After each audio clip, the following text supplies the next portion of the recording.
Perkenalkan, saya Amrita Rosyada, saya calon guru penggerak angkatan 11.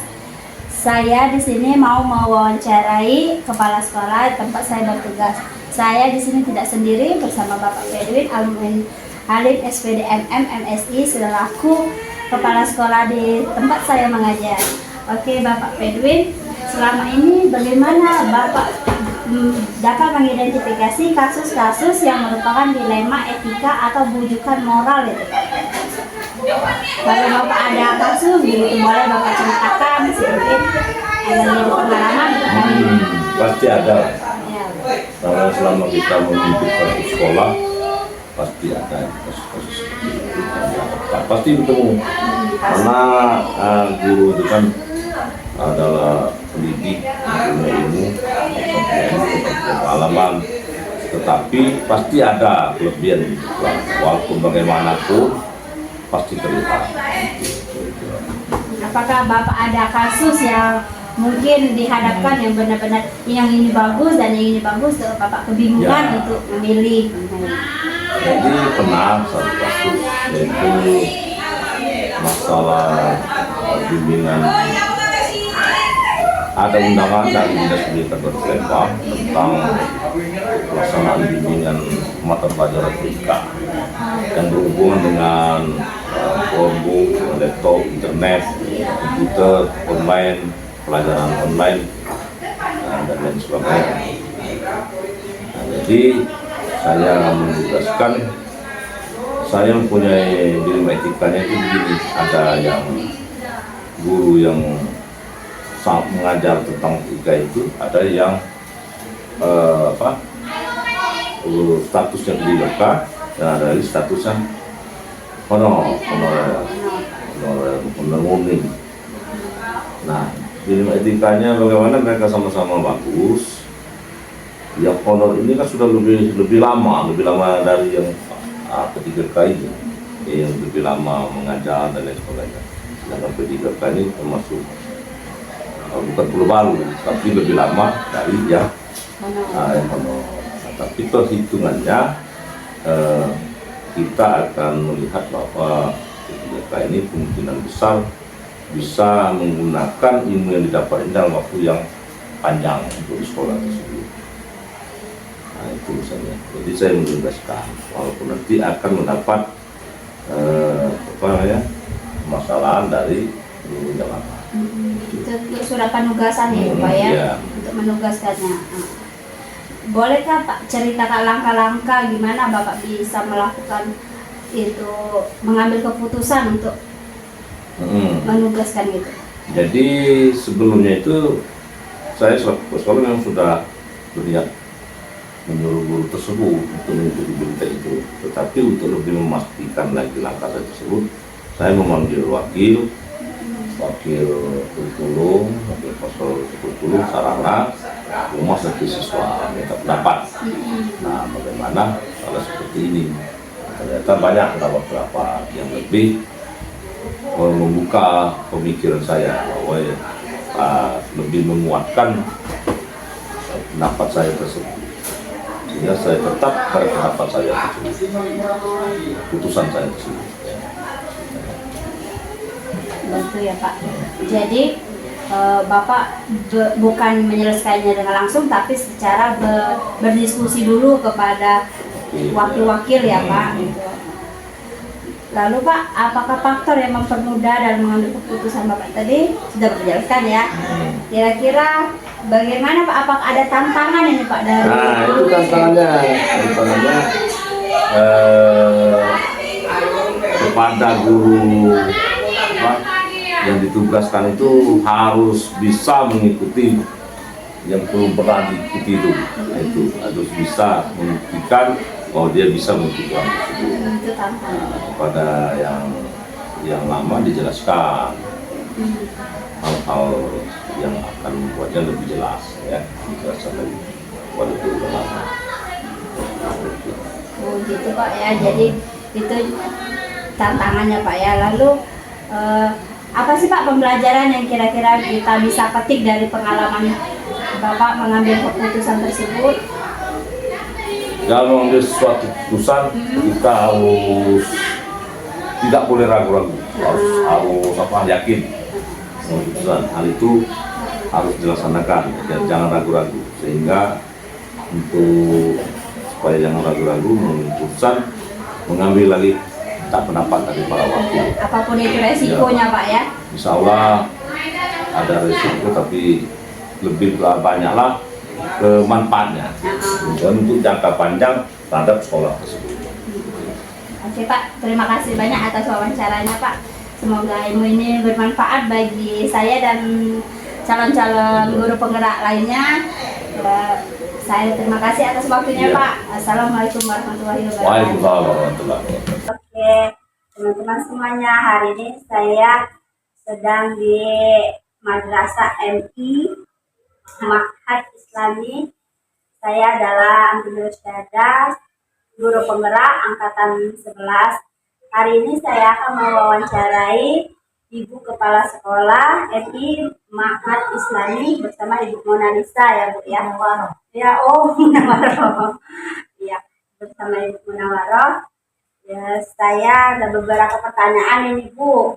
Nah, selama ini Bu, bagaimana Ibu dapat mengidentifikasi kasus-kasus yang merupakan dilema etika atau bujukan moral ini Bu?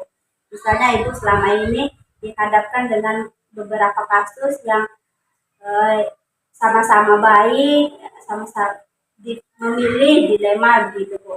Boleh Ibu ceritakan beberapa, ada sebuah kasus atau gitu Bu? Terima kasih. Dari sekolah kami ini, kasus yang saya hadapi itu di masalah itu tentang dana, karena dimana kita kan sekolah ini Islam ini sudah berdiri cukup lama, dari tahun 1953. Nah, kami ingin sekolah ini lebih maju lagi, lebih maju, dan juga banyak siswanya. Nah, bagaimana caranya? Mungkin dari segi mempercantik lingkungan sekolah dulu, dari gedungnya, dari pagarnya kan. Nah, tapi kita ini terbentur di Danang.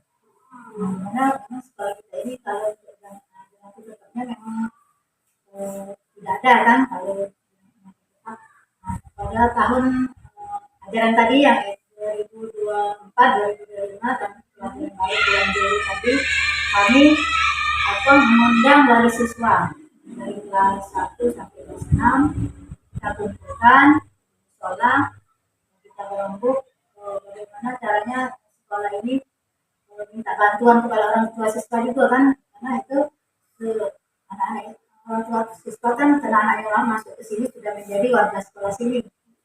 Jadi kita kasih tahu apa baik kendala yang kita hadapi. Kita kan ingin memperbaiki sekolah, ingin juga supaya kegiatan yang ada di sekolah ini bisa membuat siswa-siswa itu menjadi pintar kan. Nah, itu kan semua tergantung dari dana. Jadi pada saat kita kumpulkan wali siswa itu, setelah akhirnya kita kasih pengarahan dan kita minta bantuan kan, tapi kita tidak batasi, serah sesuai kemampuan wali siswa itu sendiri kan. Alhamdulillah direspon kan, walaupun tidak 100% kan, tidak 100% mereka respon, tapi ya alhamdulillah juga ada yang bisa mengasih kan. Nah, jadi tantangan itu ini ya Bu ya, menghadapi wali siswa yang memberi sedikit gitu ya Bu ya. Ya, tantangannya kan karena tidak 100% wali siswa itu menyumbang kan untuk kepentingan sekolah sini. Jadi kita tuh mungkin karena tadi mungkin yang seadanya juga yang wali siswa sumbangan kita, baru kita bisa untuk sekolah ini dengan chat kan, dengan beri alat-alat yang dibutuhkan di dalam kelas dan lain-lain untuk kepentingan sekolah ini. Bisa juga kan kita juga ingin kan banyak ekskul sehingga bisa membuat siswa-siswa itu menyalurkan minat dan hobi bakat mereka dengan adanya ekskul. Nah, untuk saat ini itu tadi ekskul yang baru kita terapkan ini untuk yang tahun ajaran yang sekarang ini ekskul agro sama pramuka, dua ekskul itu. Tapi kalau di apa namanya itu di jadwal pelajaran kegiatan belajar mengajar kita juga berhubung ini madrasah kan, jadi kita ingin lulusan dan madrasah ini setelah mereka tamat kelas 6 mereka bisa membaca Al-Quran. Jadi di sekolah ini ada juga kita masukkan dalam jadwal pelajaran itu pelajaran ngaji ya. Nah, itu pelajaran bersama. Bersama ini kan hafalan juz 30. Jadi target kita setelah anak didik ini tamat kelas 6 mereka bisa hafal juz 30. Sudah itu ditambah lagi ada harian. Jadi, dari kelas 1 sampai kelas 6 semua kan yang tadi yang ngaji, yang bersama, yang harian dari 10 sampai 6 kita terapkan. Nah, target itu tadi setelah mereka tamat kelas 6 hafal ada harian kan, hafal 30, bisa juga mengaji dengan baik dan benar kan. Nah, itu semua kan butuh dana untuk Iya, butuh dana. Kalau boleh tahu sumber dana sekolah ini selain dari tadi sumbangan. Nah, Bu, kalau boleh tahu nih Bu, sumber dana apa nih Bu yang selain dari orang tua tadi Bu yang di sekolah ini? Sumber dananya dari dana BOS. Sudah itu untuk per bulannya siswa juga kita ada infak 30.000. Saja sumber dananya. Kira-kira ada Bu dihadapkan ya masalah seperti itu untuk mendanai guru-gurunya gitu kira-kira? Dana kamar guru. Iya. Dulu kan kalau dulu ada dana tidak tetap, ini bisa kita bayarkan kalau butuh per bulan. Nah, tapi sekarang tidak lagi berhubung dana BOS ini kan cairnya juga tidak per bulan karena ada prosesnya kan, apalagi ini dari pusat. Kalau Kemenak kan dari pusat dana BOS-nya, jadi kita tuh melalui berbagai tahap. Kita harus mengisi RK, sudah itu ada mengisi IDM kan, evaluasi di madrasah. Nah, setelah itu juga tidak langsung bisa banyak juga prosesnya, sehingga bisa 3 bulan dihitung dari tahun anggaran kan, dan dari Februari Maret itu dana BOS-nya belum cair. Nah, setelah bulan keempat baru bisa dicairkan. Nah, jadi orang dan guru baru bisa kita bayarkan setelah 3 bulan, tapi mereka sudah tahu karena kita rapatkan kan, kita mendapatkan melalui komite sekolah, satu bendahara dan dewan guru juga.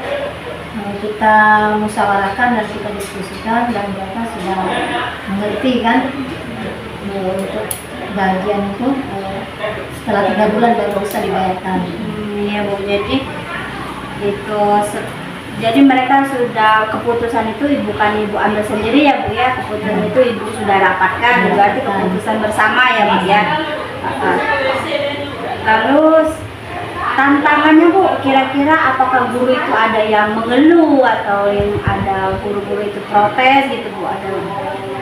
Alhamdulillah selama ini mereka sudah mengerti dan cukup paham kan, sehingga tadi mereka tidak ada keluhan.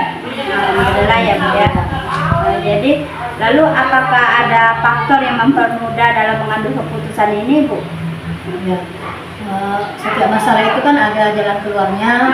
Nah, ini ya karena kita diskusikan, kita musyawarahkan, kita rembukan bersama dengan komite sekolah, dengan yayasan, dengan bendahara dan juga Dewan Guru, Iya. sehingga masalah ini bisa kita pecahkan dan kita bisa menyelesaikannya.